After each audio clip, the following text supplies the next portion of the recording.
This is CJ Baker, and this is Tier List Tuesday.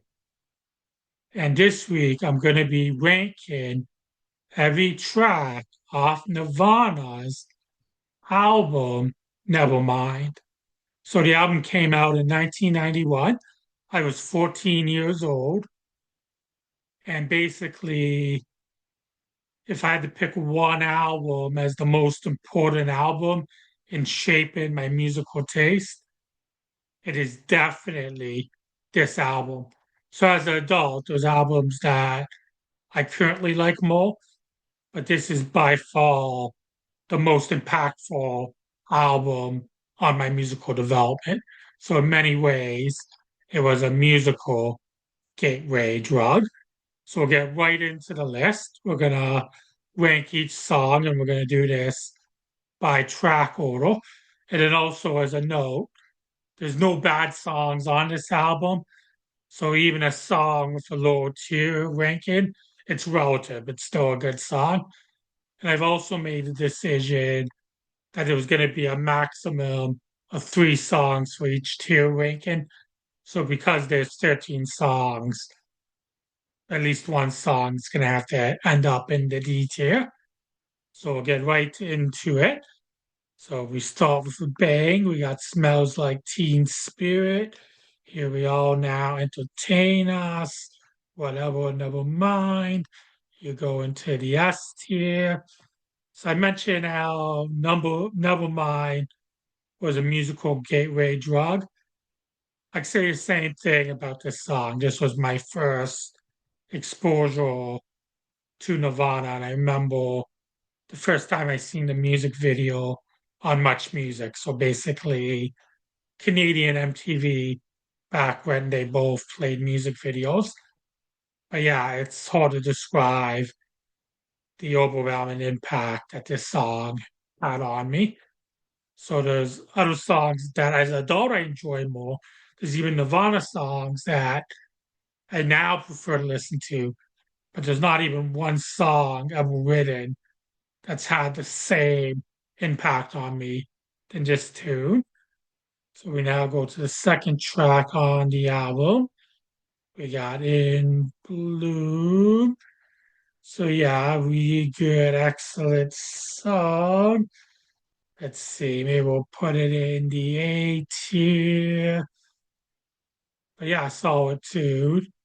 On the other album, it'll probably be a S tier song. Come As You Are, another classic tune. And it is, I believe it's the second most streamed song on Spotify. But personally, there's a couple of other songs on the album that I connect with more. So it'll be A tier. No, I don't have a gun. But yeah, still an excellent song. Then we got Breed. I do really like Breed. It's basically probably the most punkiest, aggressive tune on the album. In some ways, it reminds me of a lot of the songs on the debut album, Bleach.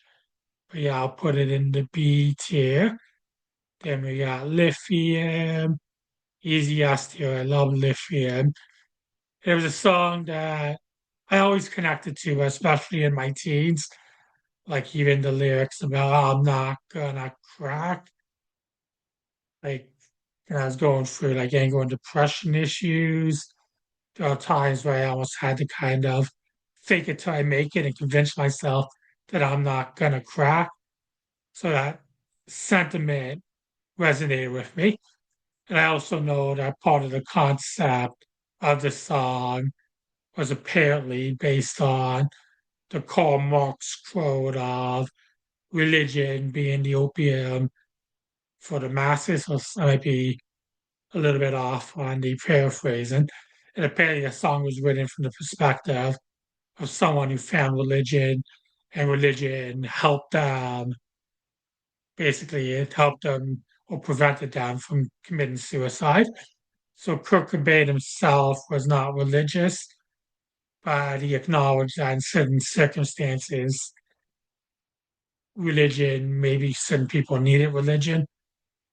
But yeah, like I said, the sentiment of I'm not gonna crack and kind of trying to reassure yourself of that. It's a statement that really resonates. And it's also a really kick-ass tune. Then we go to Paulie. This is a tough one for me to rank because it's one of the most powerful songs on the album, but it's also an album that makes me a bit uncomfortable to listen to. And it's the only song on the album that I don't feel comfortable singing along to. It is very disturbing, but it should make you uncomfortable. If you don't feel comfortable or uncomfortable by this song, I think there's something wrong with you. So basically, the song was written from the perspective that was based on a real life news event of a 14-year-old who was abducted and raped. So it's good to keep the song in context. It wasn't condoning rape, it was anti rape. And Kurt Cobain quite often spoke out against misogyny and he really identified himself as someone who was in favor of feminist issues. So he was basically an ally. So yeah, a powerful tune, but a bit of an uncomfortable listen. Definitely the darkest song on the album, but we'll put it in the B tier. Then we got Territorial Pissings. I do like the song. I also like how it opens with a snippet of like off-key singing of the Young Bloods tune. What's that song? So let's get together. It's called Get Together. So even though it's kind of meant to be tongue in cheek and humorous, it does set the tone for the song's message about finding a better way. So this could be considered, I wouldn't say an outright protest tune, but it is a socially conscious tune. And also on my website, I do have, it's my first shameless plug, my website, ongoing history of protest songs.com. I have a list of 5 Nirvana protest songs. And I think Kurt Cobain doesn't always get enough credit for social awareness, but I like the song. But obviously, compared to other songs on the album, it's overshadowed a little bit. So it's going to go into the C tier. Then we got Drain You. Yeah, and I love Drain You. This would probably be, I'd say even the top of the A tier, because I probably even prefer it over In Bloom and Come As You All, even though both of the tunes are probably a bit more popular in terms of streams and mainstream notoriety. But I really love the pop sensibilities of Drain You. And I really like the dynamic change, which obviously Kurt Cobain was a master of the loud, soft, grunge dynamic. But halfway through the song, it really takes a mood tone as well and goes a bit darker, which really kind of impacted me. So yeah, excellent song. Then we got Lounge Act, which is a good song. There's no bad songs on the album, but it's probably ranking these songs in order. It's towards the bottom. So it's gonna go to C tier. Then we'll have Stay Away, which is also kind of at a similar level. It's a good song, but overshadowed by some of the rest of the tunes. So also C tier. I'll probably put it between Territorial Pistons and Lounge Act. And also on the DGC compilation from 1993, or not 1993, 1994, there was a compilation put out by Geffen Records of rarities and Stay Away. There was a different version released under Pay to Play. And even though the version on Nevermind's a bit more polished, I actually find the Pay to play, more catchy than stay away. So sometimes when I'm listening to a song, I actually substitute stay away with pay to play, but otherwise it's the exact same song. So we got on a plate, which I like. It's a really good song. We'll probably stick it in the B tier. Then we'll go something in the way. S tier. Goddamn gorgeous song. And it definitely is a welcome change of mood as well, because it is a bit more, I don't want to say mellow, but it's more of like a acoustic type ballad. I also love the line, it's okay, eat fish. They don't know what they're doing.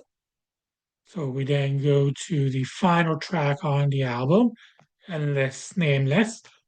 So basically D tier by default, but it's not a bad track. One thing to keep in mind is when the album was released, this was a hidden track. So as a hidden bonus track, it's quite good for what it was. So if you listen to the last track, maybe you don't turn the CD off right away.